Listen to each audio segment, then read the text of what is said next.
Okay, so I don't really like to do self-promotion videos, so I'm not trying to make this into a self-promotion video, but I'm going to show those people that are looking to outsource logic board repairs why you should choose us over some other repair companies. So in front of us we have a 2015 MacBook Air that does not have backlight. So if we turn it on, it will post. You can see the Apple logo faintly, but it does not have backlight on the screen.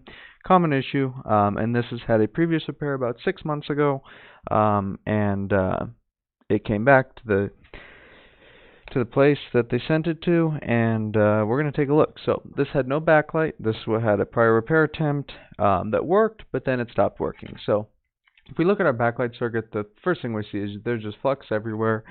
There is parts that have been obviously replaced. This fuse looks absolutely burned and just destroyed. Let me see here. Yeah, you can see where it burned. Now this could have happened from using too hot air on it and burning it and then putting it on.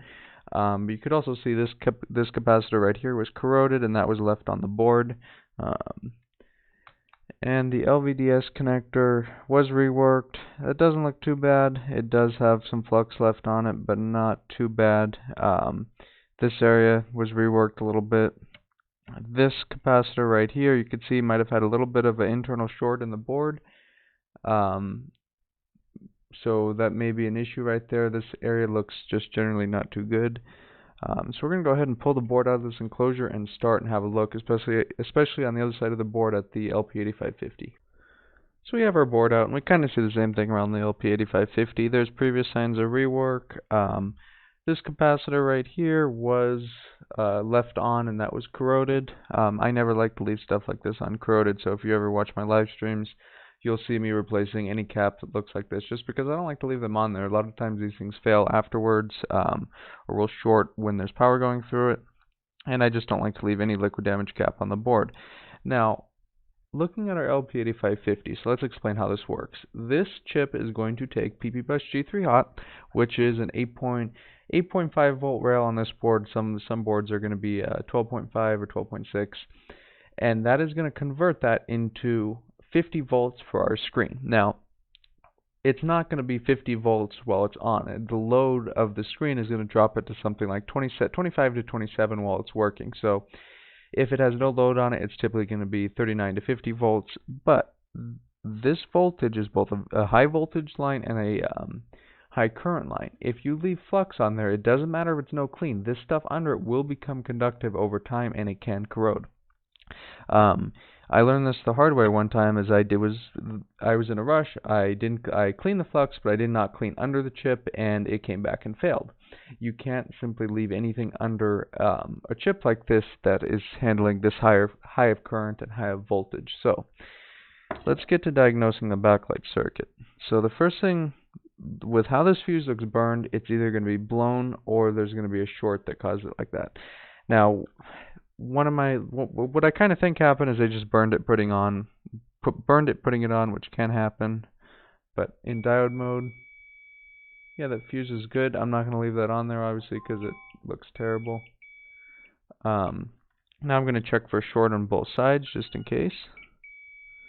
So we have, nope, no short. Seems about normal.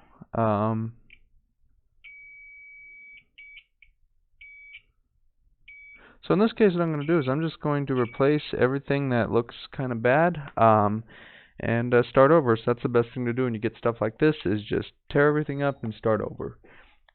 Because you don't know what it is, you don't know what it was replaced with, so in this case we're just going to replace everything right here, start over, rebuild it, including the connector. We want to get that connector out of there too. Typically, whenever I get previous rework, even if something looks good, I like to completely redo it. You don't have to, but it's just the way I like doing things. So the flux used is Amtech NC559B2.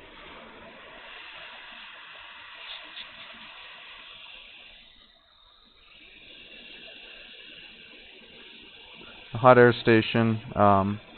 Pretty sure everyone has seen from previous videos, but it's a quick 861 DW.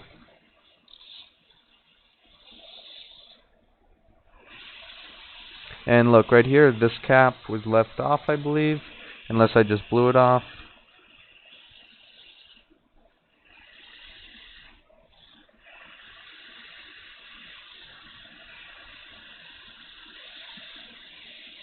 Never good to leave stuff off. I mean, that cap was probably just a smoothing cap, but still.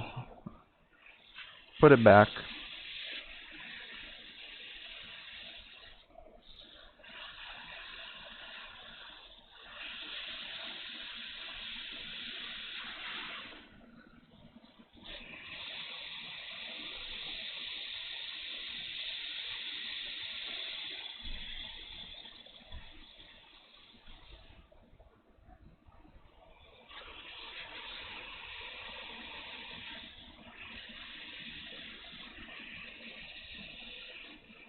These looked a little oxidized, so I'm going to take care of those too.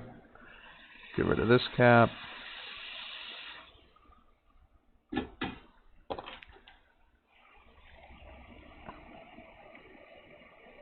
little bit more flux around here, and then I'm going to take my iron and feed some leaded solder in there and get rid of all of the lead-free and excess remaining solder, and then we'll go over and wick it, make the pads nice and clean, and rework this area when we're ready. But we're going to switch over to the LP8550 area after we're done with this. You can see this is pretty common too, where these pads corrode and that are oxidized. That could have been part of our issue too.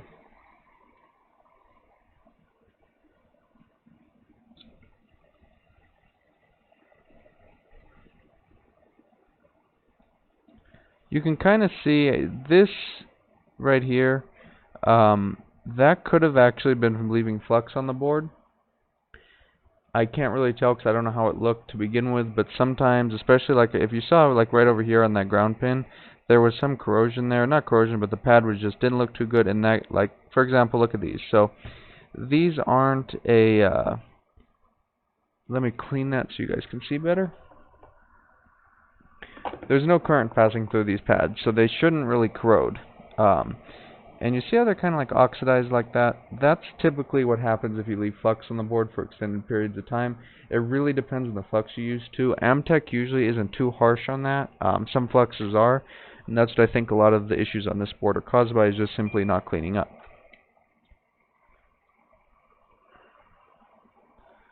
So we're going to continue just putting some fresh solder over all of this, and then we're going to wick up the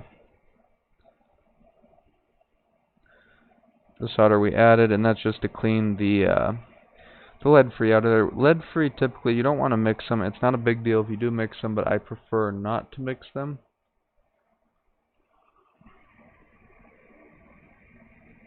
It really depends.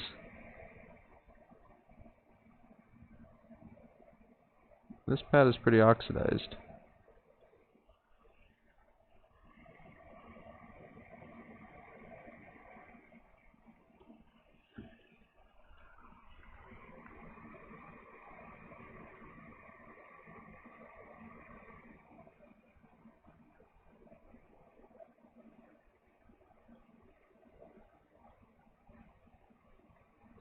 Should be okay once we wick it.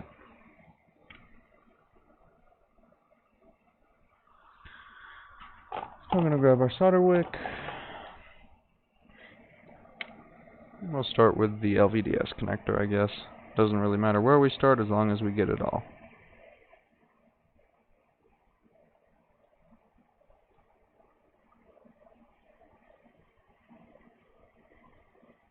Sometimes using a little bit of flux may help. The wick does have some flux in it though. Sometimes it's enough, sometimes it's not, sometimes it burns off. So add flux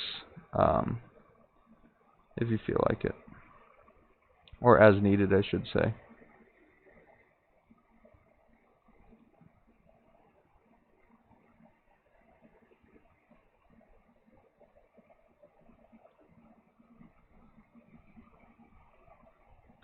Now you may notice this looks like bridges, but it's really not. It's just a conformal coating on the board from the factory. It's not even really like conformal coating. It's more like paint.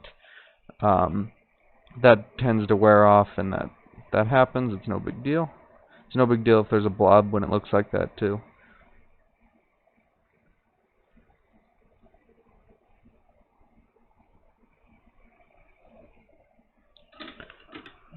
It's pretty much good for here right now. We'll clean up some of the flux.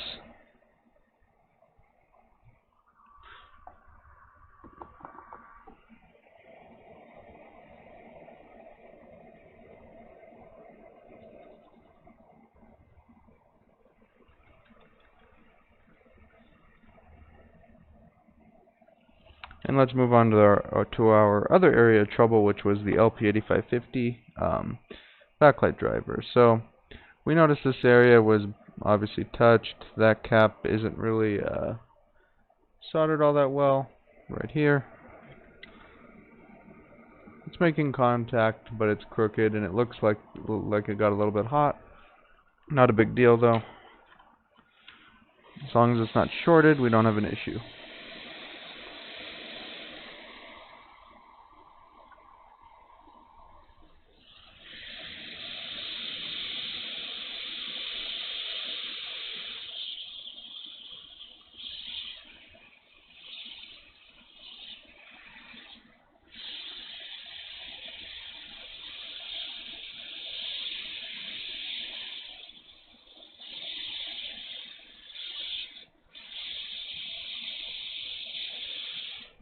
So,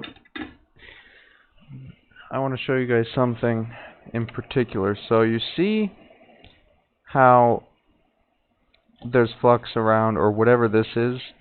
See how it almost started to corrode a little bit around there? This is our feedback line. The feedback line is going to be one of our 50-volt lines. So a DC to DC boost controller needs to know what it's outputting in order to work properly. So it likes to see what its output is. One, to know if there's a short or something like that. Also to see if it needs to adjust its output. So if the feedback line isn't working, then the chip is not going to work. We see we did have some nastiness right here, and also right there. Which that's just the flux left on there. But see how it kind of started to break down and corrode, and that's what's going to happen if you leave it on a circuit like this. So obviously we're going to replace that chip. Never reball an LP8550. I've had people ask me about that before. Don't do it, just replace it. It's a $2 chip.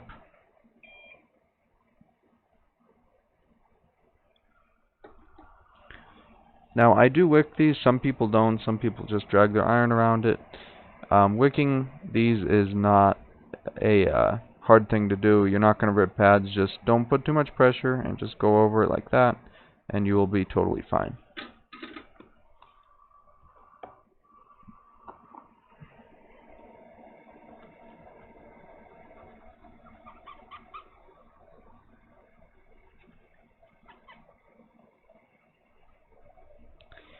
So in this case, I'm going to use Amtech VS213. Now there's a reason for this. So NC559 does not wet lead-free. Now our pre-balled chips have lead-free, and Amtech 213 has lead-free wetting ability, so it is a better flux for stuff that does require lead-free solder. We grab our new chip.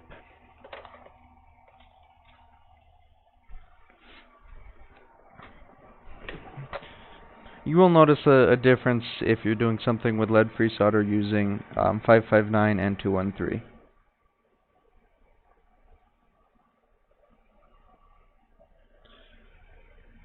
You'll notice stuff will just flow into place just a little bit easier.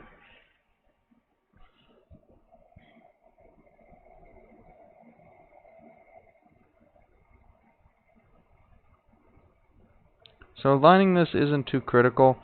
As long as it's close, it'll pull itself into place. So just get it close, like that.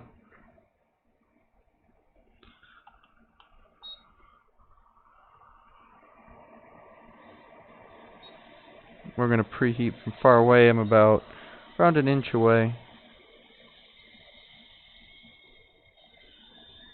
And once the solder is mostly melted, I mean once the flux is mostly melted,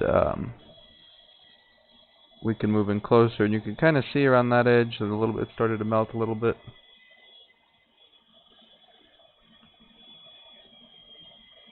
So I'm moving in closer. And at this point I can go ahead and up my airflow a little bit. Well, a lot bit actually. I'm going to go to max airflow.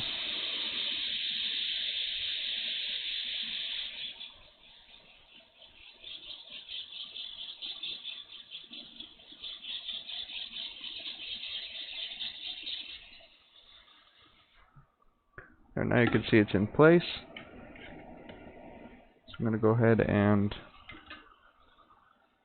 do this stuff over here now. Now, one thing to note about Amtech 213, it is not soluble by the cleaners you put in ultrasonic cleaners like Branson EC and stuff like that. But 559 is. I don't know if I said that. I might have made a mistake and said 559 isn't. 213 is not. 559 is. So I will generally put a little bit of 559 to dilute the 213 after, so it can be cleaned by the ultrasonic cleaner. 213, you don't really see it causing much issues though.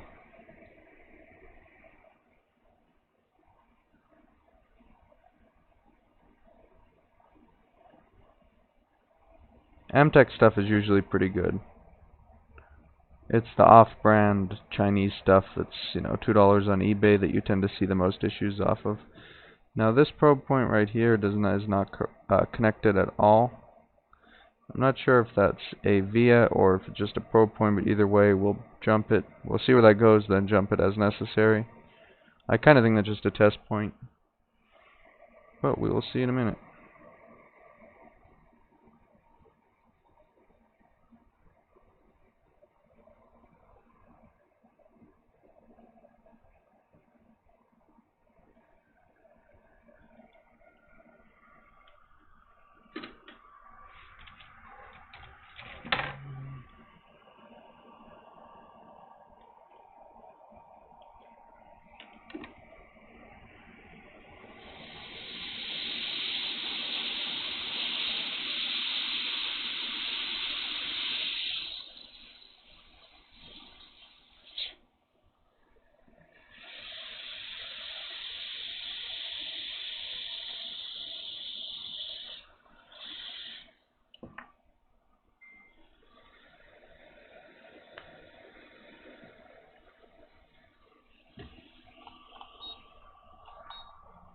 And we could use as much flux as we want because we're going to ultrasonic it after.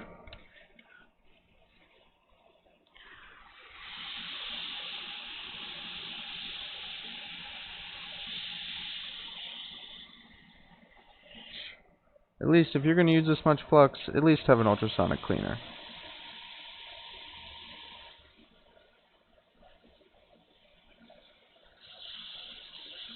Use as much as you want, as long as you have an ultrasonic.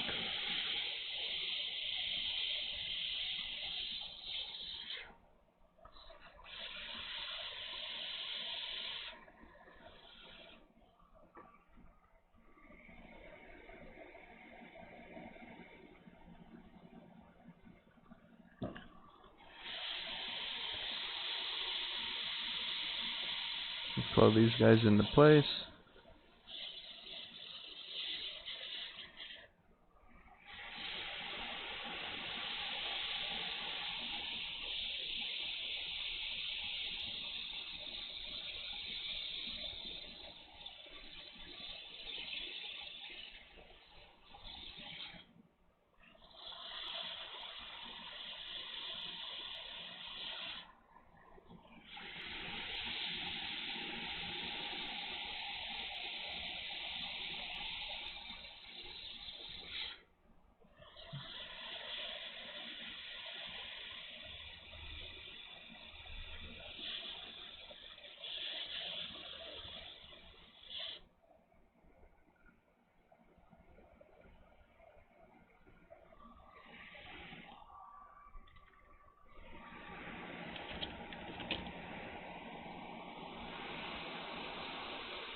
This area is done. Our new chip is soldered.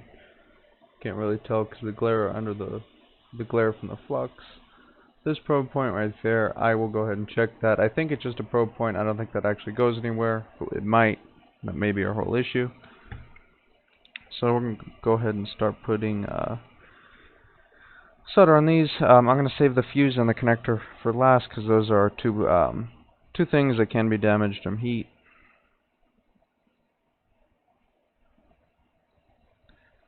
Sometimes fuses will go open from using too much heat on them, so I kind of like to limit heat usage on them.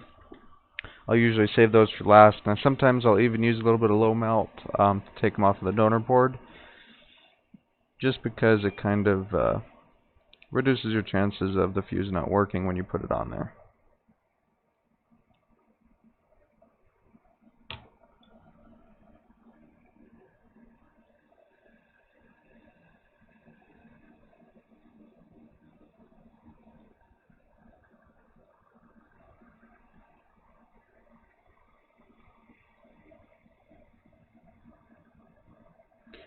This is perfectly fine to be like that. That's how the pins on the MOSFET are, so no worries about that.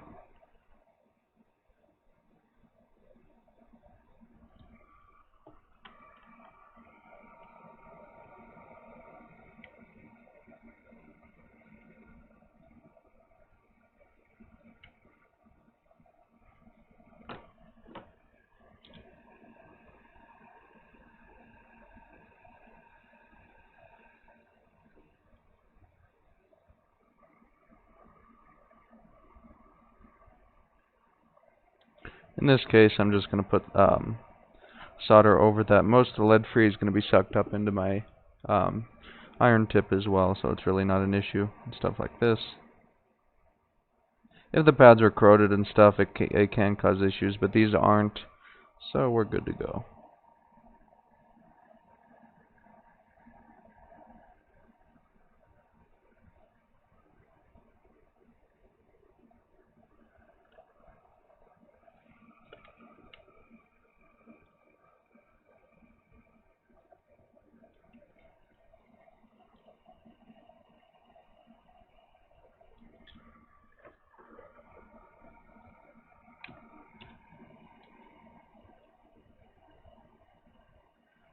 These pads are a little bit oxidized still, so I'm going to wick a little bit, and I'm going to put solder on these before putting it on the big pad. Just a little bit too much there.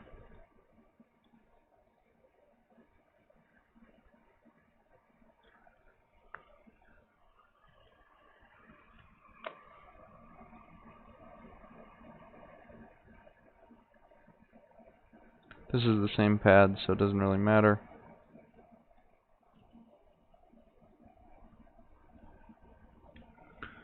I'm going to start with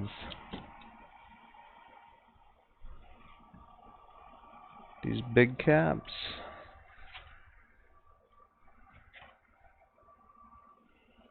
Which have all been stolen off of the donor boards that I have near me, so I have to go grab some more.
Here's our diode.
Put our little cap back right here.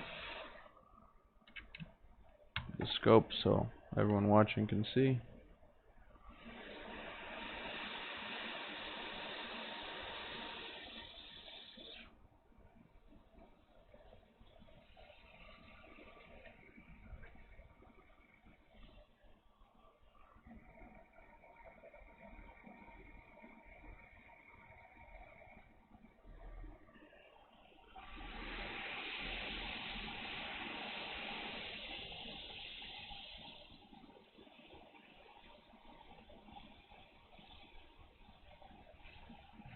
Whenever you get previous attempts on backlight like this, I just like to tear everything up, as I said before, and just redo it. The thing is when you're doing it, you know what you do or what you've done. You know that you know what you're doing, but the thing is if you leave components on that were replaced somewhere else, you really don't know what happened. You don't know what temperature they used, you don't know if they burned it. So it's really best to just redo it all yourself.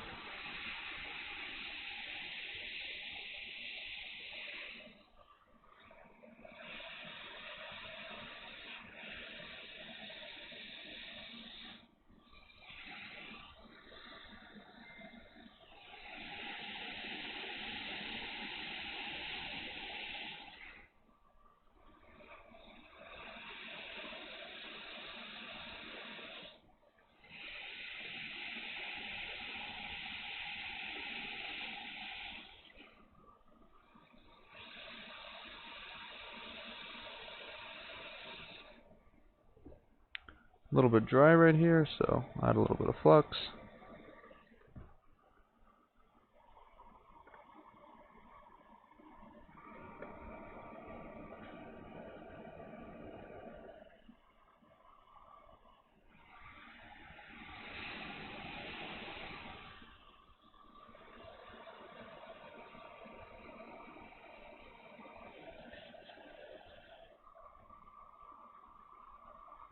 Focus.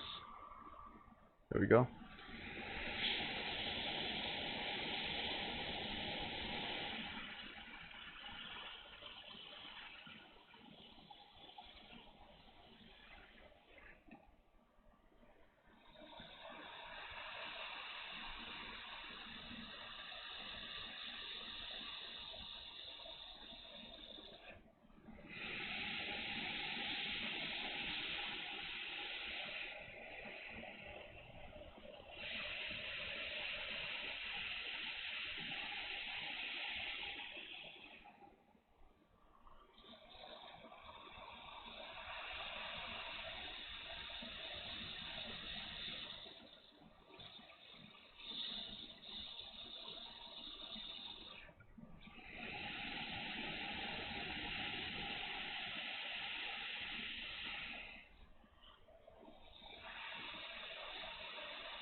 Now for our last thing in the circuit, which is the transistor.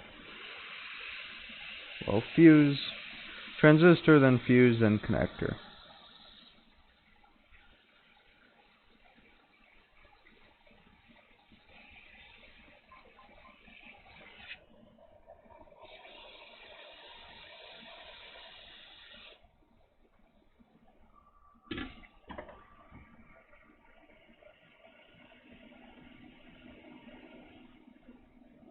I'm going to touch this stuff up with my iron.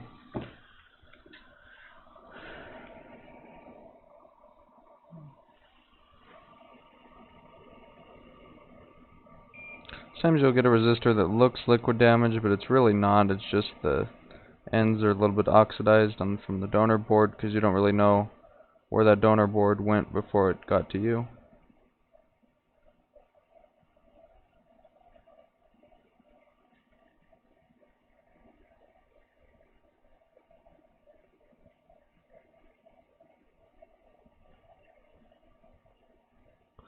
Like I said before, that being bridged right there is perfectly fine. It's supposed to be.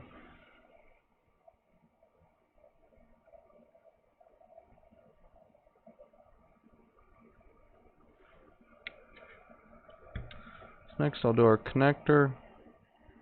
These are still good, so we don't need to run a wire there. Same with this one, just a little bit oxidized, so we'll scrape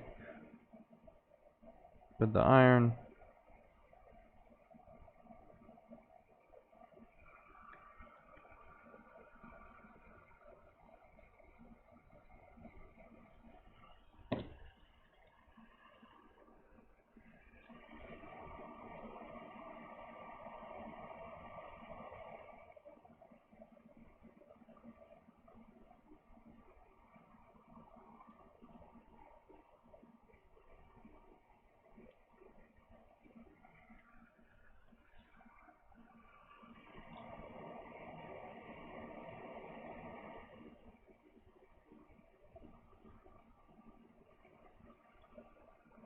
Grab a LVDS connector next, and go ahead and put it on. These are kind of fun to do. So usually what you can do is just go ahead and drag solder the whole thing.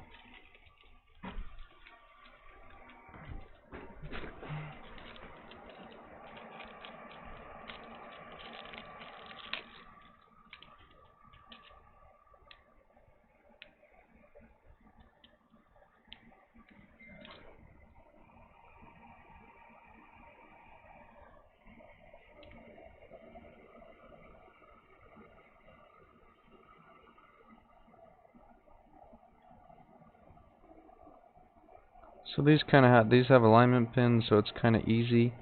But there's still going to be a little bit, like a 1 millimeter amount of play, so align it the best that you can. And I kind of like to do the end pins because after you do that, you don't really have to worry about alignment. So what I like to do is just get some solder on my tip. Not too much. You don't want to put too much on these end pins, because sometimes if you get so much in, it'll spill over to the inside of the connector, and then you'll have issues getting your screen cable in. Just like that. Like that. That's fine, like that. Should be anyway. Could always wick it a little bit after. Same thing right here. Just a little bit is all you need.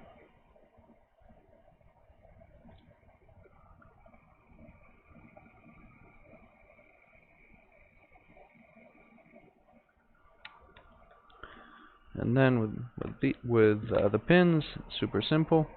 Just get a little bit on your iron. It's all if you put too much, you'll get bridges, but you want your iron to touch the board and the pins at the same time. Then you just run it along the pins. Just keep doing it. You might have to add a little bit of solder, and that's okay. You don't want too much, as I said. You will get a bridge. Almost every time you're going to get a bridge. And what you're going to do with that bridge is move it to your backlight pin. So if you can see right here, coming off this capacitor. The two pins are connected, so if you have a bridge, just move it to right there. You could even try and remove it, it really doesn't matter. But you just want to move that to where the two pins are connected.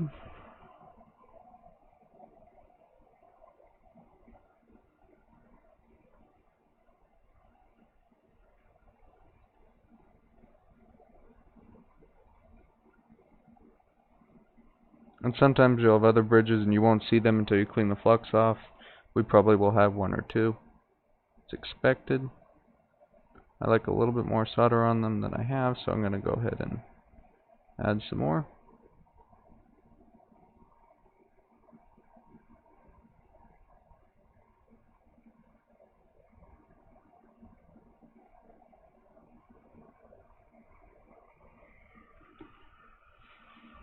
I'm going to turn the board. So these pins, the other two ground pins, these can be a pain. Sometimes you won't, they won't want to take solder good. They would not that they just, if especially if the tip you're using is too small, it won't be really nice. It'll come out kind of like a dry joint. So the main thing is just have plenty of flux, and I turn my iron up all the way. This is a Hakko FX951 with the just the standard iron and a JSO2 tip.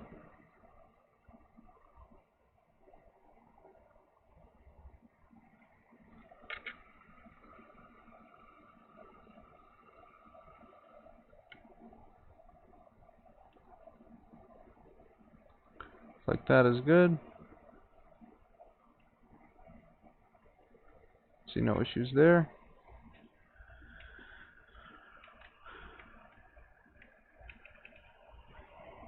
So next is our fuse.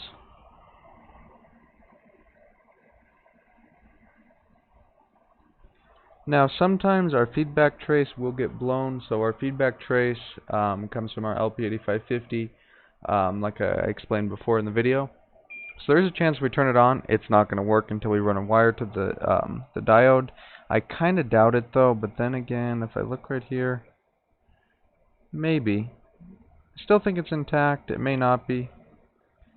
Actually, I'll go ahead and run that wire because I see it. It may be blown from our backlight driver, but I kind of think it's just blown from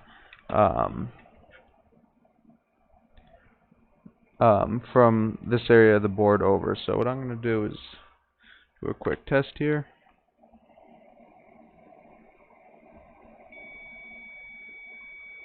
So we're good here. We should be good from here to here. So what I'm going to do is just take this, a wire right here, and run it around to D7701. These do look a little bit oxidized, but that's expected on a 50-volt line. Where is my wire?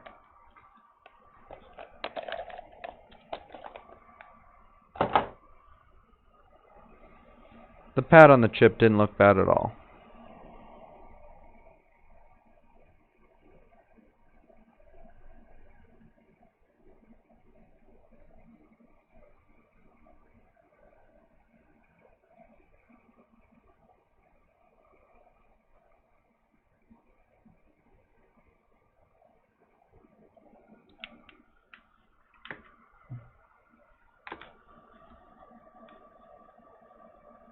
You double check that that's the right probe points. It's always good to double check things. Even if you know you're right, double check it.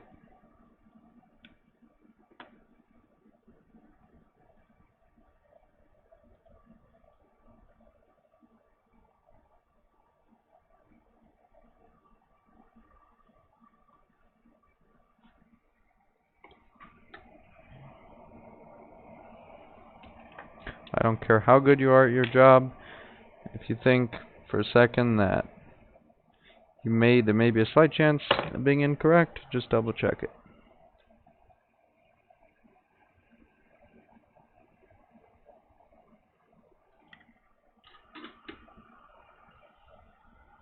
So this wire is going to come around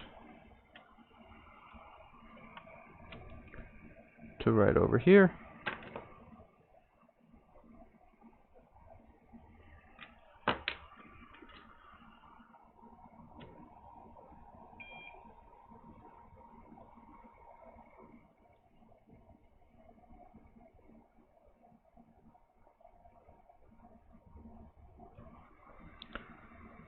Now this is enamel wire, so you notice it won't want to solder immediately. You kind of have to scrape it a little bit, and after you scrape it, it should go down.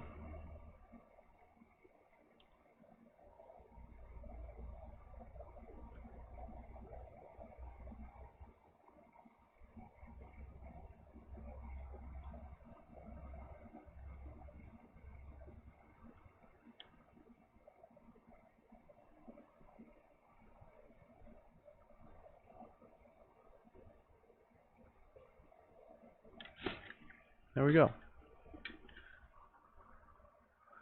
So I think we got everything, so it's ready to test. After testing, it's going to go for an ultrasonic bath. I'm going to clean my station off a little bit.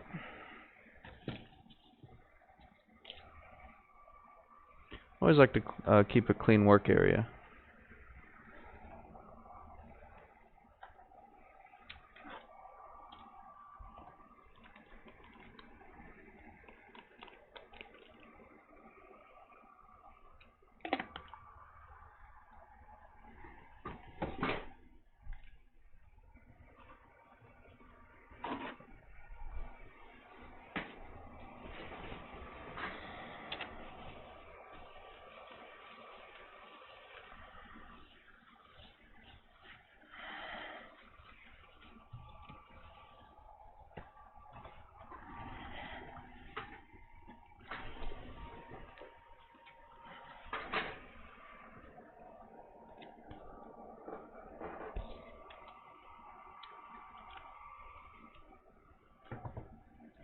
We don't need fan or anything, we're just going to hook up screen. That's it.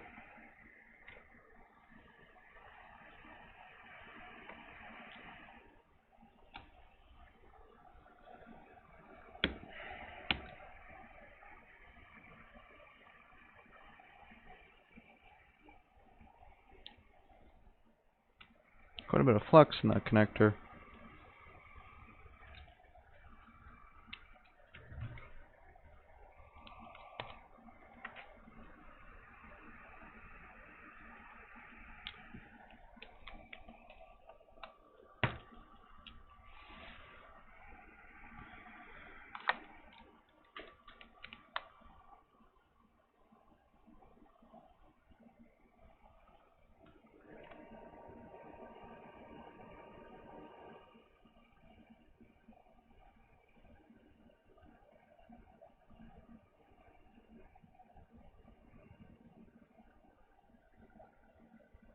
Still no backlight. So let's go ahead and measure backlight output. Our charger fell out, so we'll have to wait.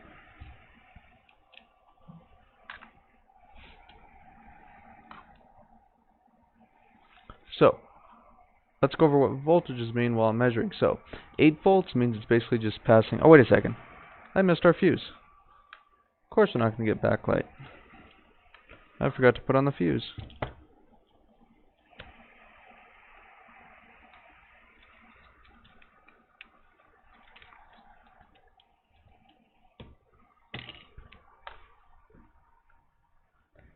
It's always the simple stuff like that that always gets you.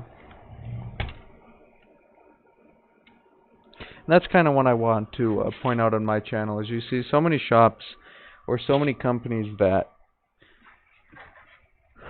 are just, self-promotion. Look at us, we never make mistakes, we never forget everything. And what I kind of want to show people with this channel is that's not true. So I don't edit out that stuff.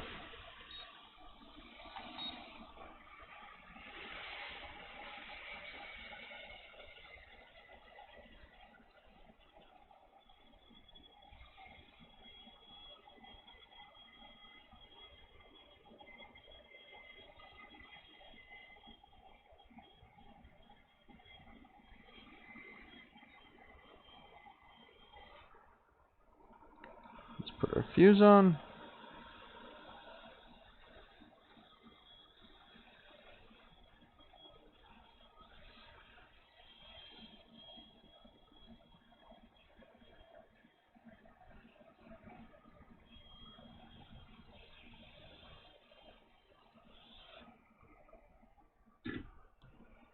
Yeah, you're not going to get much backlight without a fuse. Makes sense, kinda.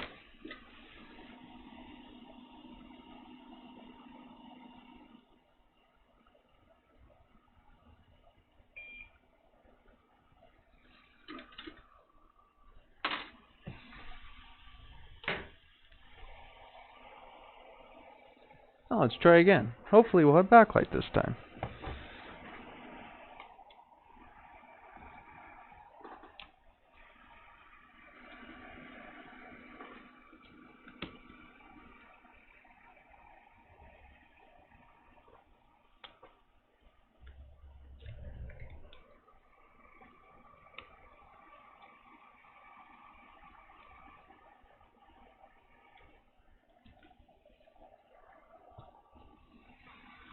Let's plug it in again.